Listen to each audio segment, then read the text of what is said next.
L'apôtre Paul avait dit à Timothée: prêche la parole à toutes les occasions, qu'elles soient favorables ou non. Parler de la parole à notre prochain n'est pas une affaire de pasteur d'anciens dans une église seulement. Le mandat de faire des disciples, c'est une affaire de tous. C'est par le Saint-Esprit que nous sommes poussés de parler de la part de Dieu. Ce fut le cas pour chacun d'entre nous lors de notre conversion, c'est poussé par le Saint-Esprit lorsque nous avons confessé Jésus comme Sauveur pour la première fois. Pour ma part, lors de ma conversion, j'étais en visite chez mon frère et j'avais décidé de coucher chez lui. À cette époque, je ne me sentais pas bien, j'étais dépressif depuis 8 ans et j'étais suicidaire. Je ne rentrerai pas dans les détails, ce que je sais c'est que ce soir-là j'ai fait une rencontre avec le Seigneur. Je lui avais fait une prière toute simple, je lui avais dit: je suis prêt à tout perdre, mon ami qui est devenu ma femme, mon frère, ma sœur, mes parents, tout, c'est toi que je veux dans ma vie. Ce qui en est suivi, je ne peux le décrire par des mots, il n'a pas de paix ni d'amour comme cela dans notre monde. Le Seigneur est venu me visiter dans la nuée, je peux simplement le dire comme cela, une nuée opaque blanche, comme il n'existe pas ici, une paix qui me pénétrait, qui remplissait la pièce où je me trouvais. Ensuite j'ai senti l'amour de Dieu me pénétrer dans tout mon être, un amour si puissant que j'étais dans un état euphorique. Il fallait un amour de cette grandeur pour mourir sur la croix pour moi. C'est cet amour qui est venu ce soir-là, le 9 janvier 1981, me sortir de mon désespoir, de ma dépression profonde. Vous remarquerez que le Seigneur s'est manifesté à moi sans tous les artifices et cérémonies des églises chrétiennes conventionnelles. J'ai pas eu le besoin de réciter un credo et me faire baptiser pour être sauvé.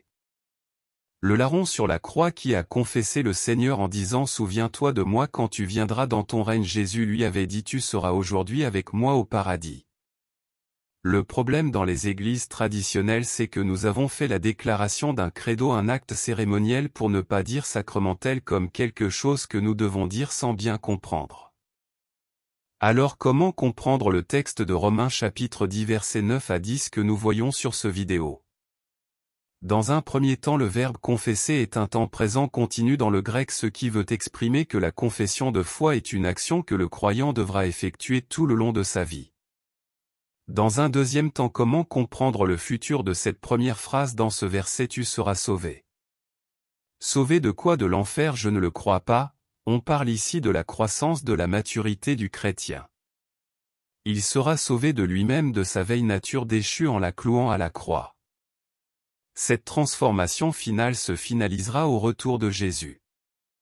Dans sa première épître de Pierre chapitre 2 versets 1 à 3, nous trouvons 3 séquences si nous voulons avoir une croissance dans nos vies. Premièrement, nous devons rejeter, deuxièmement désirer et troisièmement le verbe croissier, afin que nous puissions avoir une croissance, grandir dans la foi et la stature parfaite de Jésus-Christ. Je ne peux pas terminer mon exposé sans citer première épître de Jean chapitre 2 versets 12 à 14 où l'apôtre Jean parle des petits-enfants, des jeunes gens et des pères. Il est clair que Jean l'apôtre parle ici d'une croissance vers la stature parfaite de Christ lors de son retour dans la gloire. Aux petits-enfants il dit ceci: vos péchés vous sont pardonnés et que vous avez connu le Père. Aux jeunes gens il dit: vous avez vaincu le malin, que vous êtes forts et que la parole de Dieu demeure en vous. Et finalement il parle au Père en disant qu'ils ont connu celui qui est dès le commencement. Ce qui est remarquable ici, c'est qu'il répète 2 fois qu'ils ont connu celui qui est dès le commencement. On parle ici de maturité chrétienne. On parle ici d'une croissance pour le salut, comme l'apôtre Pierre l'a affirmé dans son épître.